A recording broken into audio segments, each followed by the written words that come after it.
Hello everybody. Today we are going to move into a different chapter, completely different than anything we've done so far. So, just more new stuff. So let me see here. We are in what we call early numeration. Now, numeration means that we're looking at number systems. And most of us are very familiar with our number system being the natural numbers. So if you remember this back from one of our early lectures, remember the natural numbers are our counting numbers, 1, 2, 3, ... on and on forever and ever. So that is our numeration system. That's the numeration system that we use. But there are lots of other ones. So that's what this chapter is all about, is different types of numeration systems. So we're going to start at the beginning and then kind of work our way to the future. So early numeration would take us way back to places like Babylonia and Egypt.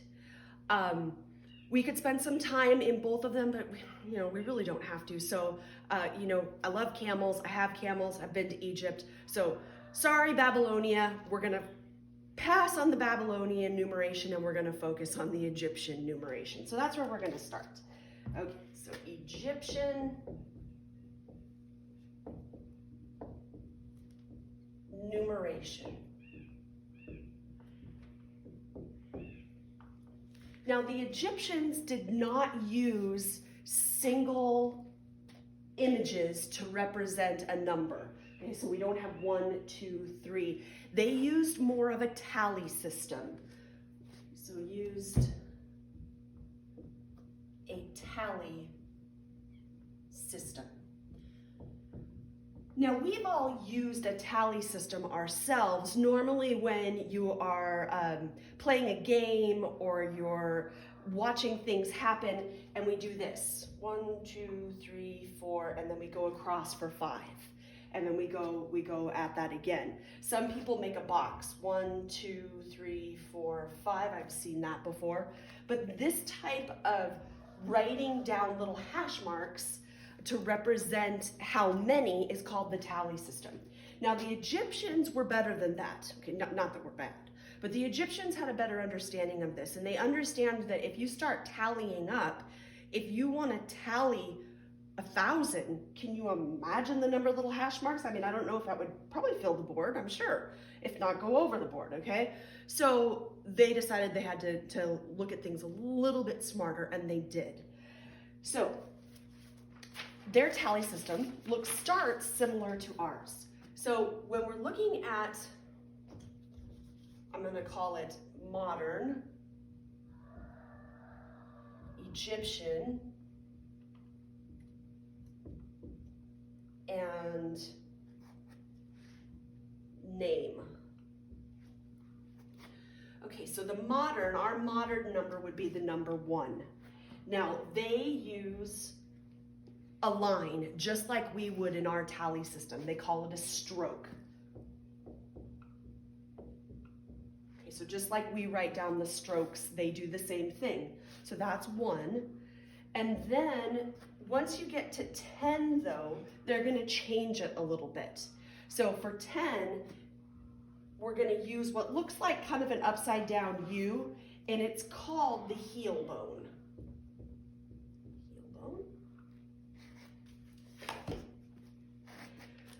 Right? So if they're representing more than 9, so instead of doing a whole bunch of little hash marks, they will change and use the heel bone as their tally method. Next one would be 100. And for 100, they use something that looks like that. Now, it's not supposed to be a 9. It's not supposed to connect. It's supposed to be like a scroll. Okay, so this is the scroll. Okay, I don't know that I left myself enough space, but we'll see what I can fit in here. So for 1,000, they use what we call the lotus. So the lotus flower is one of the most famous flowers that blooms in the Nile. So they use this little lotus flower. Now, already aren't you noticing that some of these little notations are quite tedious to do, but that's the way it goes. Right, next we're on to 10,000. And 10,000, oh, this is my favorite. 10,000, it's called the pointing finger. Whatever, I didn't make it up. Pointing finger. And darn it, there are two more, but I ran out of space here. So let's go up here. So the next one would be 100,000. And for 100,000, they use what's called the pollywog. I know, seriously, that's what it looks like, the pollywog. And then finally, the last one that they have is for 1 million. And 1 million is the astonished man. Astonished man. So when you're looking at early Egyptian numbering, we've got the stroke, the heel bone, the scroll, the lotus, the pointing finger, the pollywog, and the astonished man. And if I can find the pictures, I will post some for you. When I was in Egypt and we were going through the different ruins and the different temples, you can see the counting on the walls. So, and there were plenty of examples where I could see the writing and I was able to understand what number they were representing because I knew early Egyptian numeration. So let's say that they wanted to represent the number 243. 243. Now, just like we do, they're going to put the bigger digits, the bigger numbers to the left and the smaller numbers to the right. So the 200 would mean that we were looking at the scroll, and 200 would mean that we're going to go 2 scrolls. Then we've got 40. Now that's going to be with the 10, so that's going to be represented as 4 heel bones. And a lot of times they like to keep things very symmetric and nicely formed. So instead of a list of 4 out like this, if you can make a little square, the Egyptians would much rather see it in a little square. Not that it's wrong to write 4 heel bones in a line, it's just the way that the Egyptians like to see things. And then we've got 3, so that would be our 3 strokes. And you might see it as 3 strokes in a line, or you could see it like that. So this is what you would see on an Egyptian temple, carved into the rock, 243. So let's say that we wanted to represent 67,512. Now you're going to start to see why our numeration is a little bit more advanced than what they had. Theirs worked, they knew how to use it perfectly, but watch this. So we need 60,000. So 60,000 is going to be the pointing finger, and I need 6 pointing fingers. All right, like I said, pointing finger is like my least favorite one. They look like dinosaur heads to me, but whatever. Or really bad candy canes. Okay, so we've got 6 pointing fingers. Then we need to represent 7,000. Now here's the most tedious one. That's going to be lotus flowers. So 1 lotus flower, 2,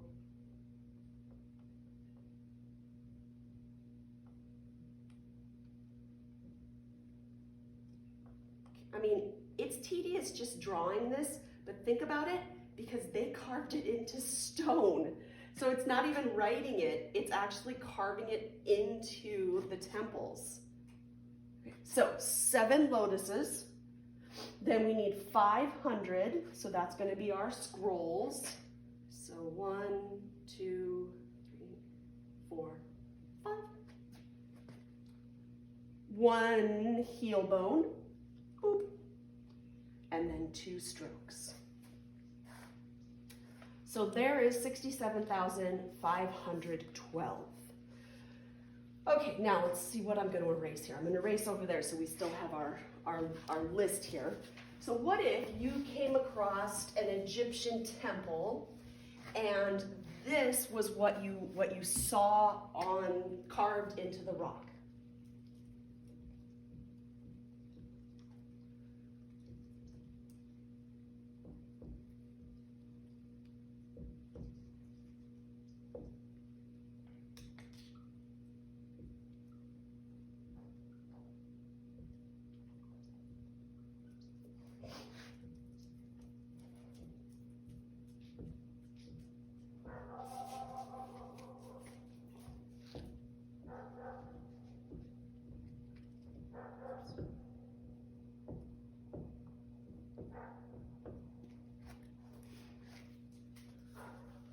Right, so here you are coming up to your Egyptian temple, and this is what you see, this number. Now, the first thing that I see is the astonished man, and the astonished man represents 1 million. That's why they use the astonished man. 1 million was a really large number, just as it is now. So they got this really excited little man going on there. So that represents 1 million. So we can start by saying 1 million. Now, the pollywogs, those are our 100,000s. So we're going to have 200,000. Then we've got our pointing fingers, and there are 6 of them. But at this point, between the pointing fingers and the scrolls, is there something missing? So there are no lotus flowers, are there? No lotuses. But if we're writing in our numeration, we need to put the placeholder of a 0. In Egyptian numbers, they didn't have a placeholder of a 0. They just didn't write anything down. But we definitely have to put that placeholder to say that there are no thousands. Then there are going to be 8 scrolls, so that's 800. And then 94. We agree?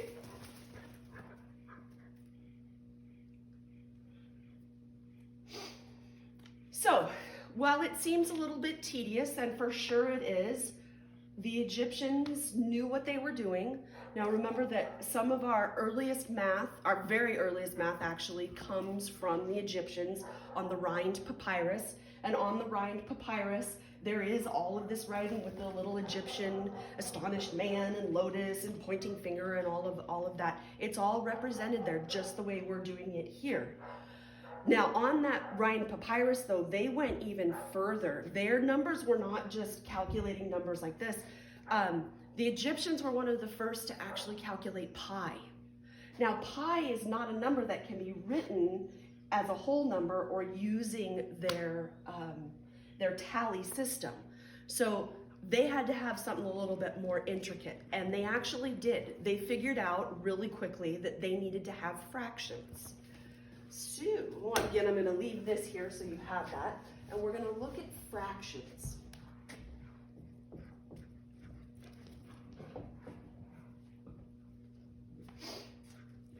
So, when you see this kind of oval, and it looks like it's sitting above one of their numbers, this is telling you that the number goes in the denominator. So we say an oval shape over a number, I guess not is, but represents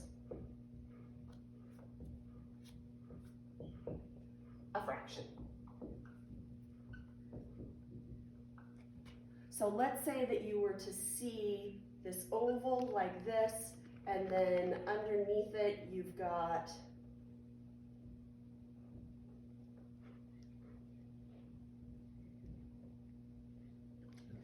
that. So looking at the number part here, we've got a pointing finger, or dinosaur head, which puts us in the 10,000. And then we have 2 lotus flowers, so we're looking at 10,000 or 12,000. And then a whole bunch of spaces, right? And then at the end we just have 5. Everybody agree? So 12,005, but this oval over the top means that we're going to put the whole thing under 1. So 1 over 12,005. I don't know when that fraction would be helpful, but you never know. So obviously, the most useful fractions are the ones that we find useful now, okay? There's nothing different with the Egyptians. So if you were to see 1, 2, 3, 4, what number does that represent? Or what notation, whatever, does that represent? And that would be 1/4. Definitely something that we're gonna see.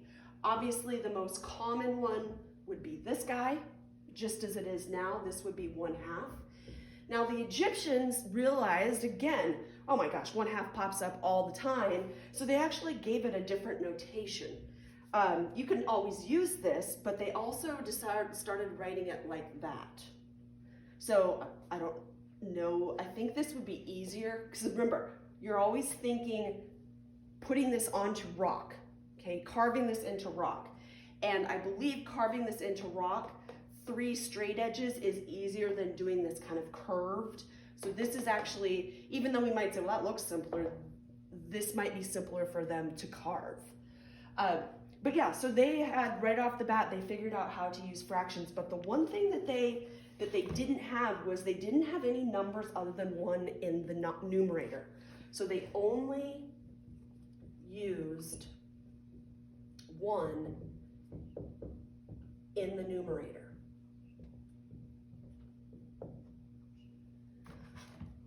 Only used 1 in the numerator, which means they had a little bit of an issue. But actually this issue, while we have taken care of it, it actually means that they were probably better mathematicians than we are in general. Because right now, if we wanted to see 3/4, easy to write on the board, 3/4.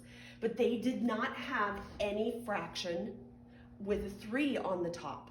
So this had to be written in different ways. Now, one way would have been to write 4 of these guys, or sorry, not 4, 3 of these guys, would you agree? But that's not even what they did. They went in the easiest terms, and they did something like this, 1/2 plus 1/4. If we go 1/2 plus 1/4, do we get 3/4? We do, don't we? So they would represent this as 1/2, and then when they are telling somebody that they want to add, they put the next number underneath it. So just like we kind of do when we add, okay? So 1/2 plus 1/4, and that's their representation for 3/4. So they learned real quick that they had to do a lot of addition, a lot of reducing of fractions. All of that had to be done if their notation was going to work. Now,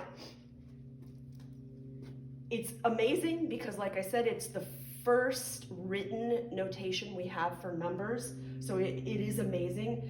Is it still useful today? Probably not, because it's so tedious. Who wants to have to write all your fractions with 1s on the top when we could just write 3/4? But they started us off. So it was really important that we go back there and we look at it and say, hey, look at what they did. Okay, so that's the Egyptians. Now, as I said, there's Babylonian. Babylonian also uses a tally method like the Egyptians do, but since we just did this one, why we need to do it again? We don't. So then, moving kind of forward in history, the next one that we come across that made a big splash would be Roman numeration. And because Roman numeration is still used, we don't call it Roman numeration, we call it Roman numerals. And hopefully you have seen Roman numerals that got you to this point in life. Hopefully most of us are familiar with the basics, but they do go all the way up to 1 million. So we do have some Roman numerals we want to look at. Okay, so let's look at Roman numerals there then. So here's the Roman and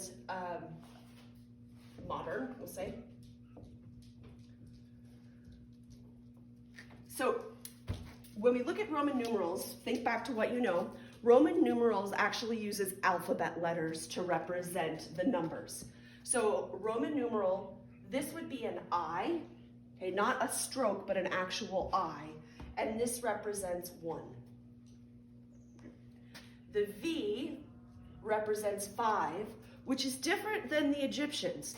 Real quick, the Romans realized, wait a minute, we need, instead of going by 10s, wouldn't it be handy if we had 5s so that we could make things even shorter? So they didn't go right to 10, they went to 5. Then the X is 10. Then L is 50. C is 100. D is 500. And M is 1,000. So again, hopefully you're familiar with at least these guys, and probably the C being 100. But the ones I get confused on are the L and the D. I always have to remember L is 50 and D is 500. Okay, and then hopefully you have seen the M before. But again, basic ones that we see like in books and here and there to represent numbers. But these are the whole list. Now, the Romans don't use quite the same tally method that we do. Okay, so this is a partial tally method.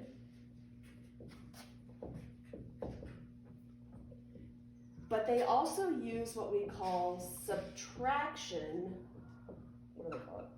Principles.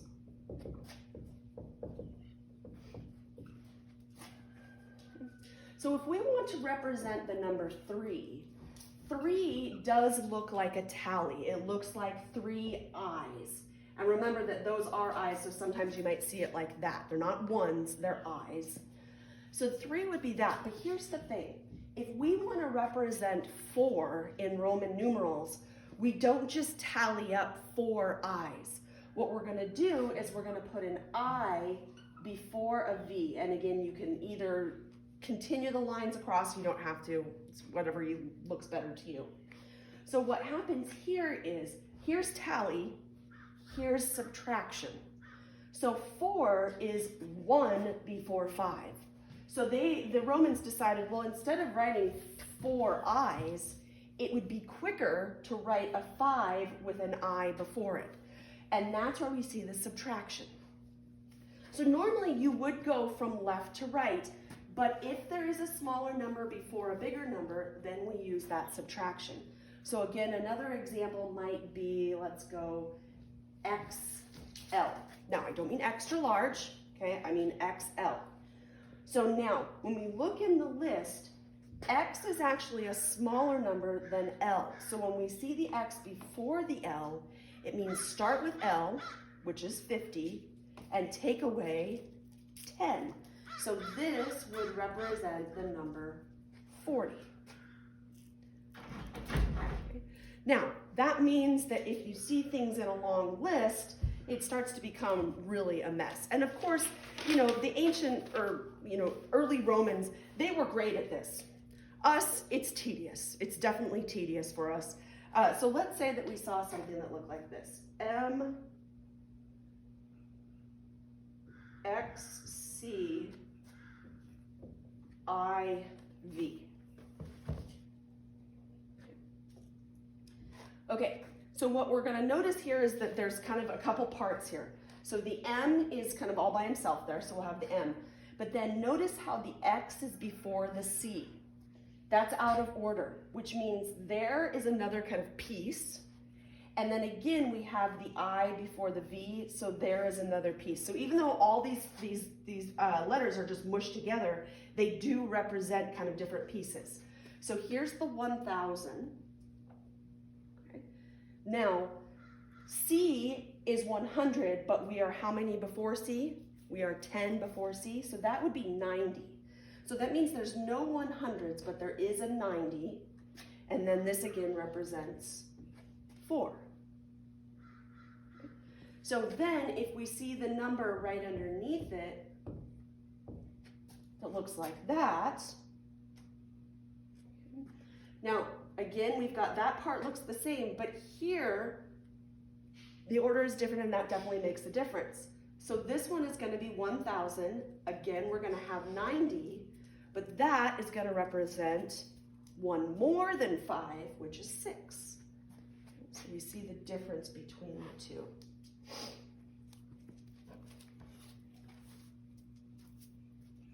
Okay, let's see. What else do I have here? So, come back up there. What if I gave you MCM XC1, not 1, or I, sorry, I always say 1, just like most people do. 1x. Okay, so things are in order. Obviously it starts with M, so that's in order, but notice how this M has a C before it. So there's another kind of little piece. C with an X before it, and X with an I before it. So there are 4 pieces here. So there represents our 1,000. Now this is C before a 1,000. So 100 before 1,000 would be 900. Wait a minute, we don't want the 0, sorry. 900. Then X before C, okay, we've seen that before. X before C is 90. And then I before X, 1 before 10 is 9. So this would be the way that we represent the number 1,999.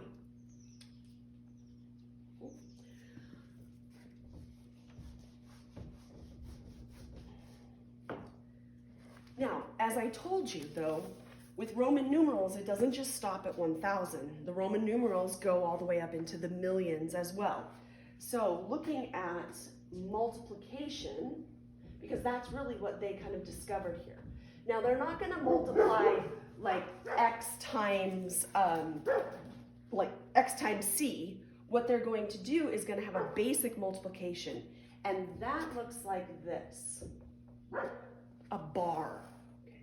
So a bar across the top means to multiply by 1,000. Multiply by 1,000. So M with a bar across the top, the M represents 1,000 and the bar represents to multiply by 1,000, which means when we multiply those together, we get 1 million. So they were smart enough to realize that this tally method, nobody wants to tally up to 1 million. Now the Egyptians knew that too, and that's why they had their little astonished man. But the Romans realized, wait a minute, we can do that with just our basic letter system by just using a bar across the top. Now the bar doesn't always just have to go above the M. We could have something like D with a bar across it. So now remember that the D is 500, and the bar means to add 3 more zeros. Boop, boop. Okay, so we can get all of the numbers in between 1,000 and 1 million by using this bar in different ways. So let's say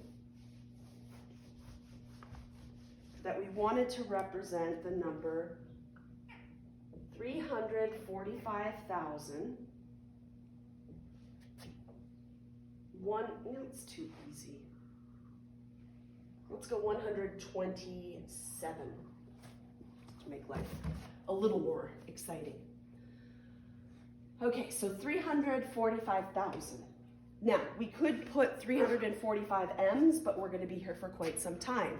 So this is definitely a time where we want to use the times 100. But we're not going to go with the M. We're going to write out 345. So using these, just do 345. So that would be 3 C's. Everybody agree? C, C, C. Now, we want to do 45, so we want to be really careful. 45 is 5 before 50, right? So instead of doing 40 and then 5, what we can do is say 5 before 50. 5 before 50, and that will represent the 45, okay, right there. Now, that is the thousands. So we're going to take our bar and we're going to run it all the way across the part that's in the thousands. Now we need 127. So 100 again will be another C. 20. Now we look at this number and we say 27. Now it's not nicely, like 45 is nice because it's 5 before 50. This one isn't quite, there's nothing really pretty about it. So we will go ahead and go 2 X's. Then 7, remember we have our V, so then we'll go V and then 2 I's. So the bar delineates that we have now gone into the millions. Into the thousands. We've multiplied by 1,000. I was thinking ahead here. So what happens if we saw this? M, D, X, C.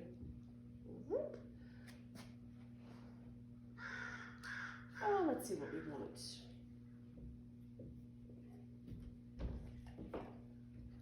C, D, V, I. Okay, so M, D, X, V, but it's all got the bar over the top of it. So let's work with that first. So the M represents 1,000, so we'll start with 1,000. Now, we've got D. D represents 500, so we'll hit the 500. But then look at this. We've got the X before the C. X before C means that it's not going to be 100, it's going to be 90. And because, because that's where the bar ends, we're going to stop right now for a second and look at that. So we've got 1 and then 500 and then 90. But remember that this is all in the thousands or into the millions even. So think about where this ends, think about putting your comma, okay? Now we need to give the last 3 digits. So we have CD, so that's C before D, so that would be 400. And then this just represents 6, doesn't it? So again, we leave our space holder and we put 6. So another thing to notice is Romans didn't use a 0 either. No placeholders for that place or this place. So it's different that we use this placeholder. So the Egyptians didn't have a 0, the Romans didn't have a 0, and they were still able to do lots of different numbering. Now, again, if you're carving that into something, tedious, but they did a lot more writing in the Roman era, so it was easier to write, but still tedious, for sure, still tedious. So, excuse me, when we get into this number systems, we wanted to start here. We want to start and see where it started, the Egyptians and the Romans, because a lot of what we use now, even though it's not quite the same, it builds off of that. And they did a lot of, especially the Egyptians, did a lot of the basics for us that we don't have to worry about anymore because they saw it and were able to come up with some way of telling us about it. Okay, so that's early numeration. We'll move ahead a little bit in the next lecture. Sound good? Okie dokie, bye-bye.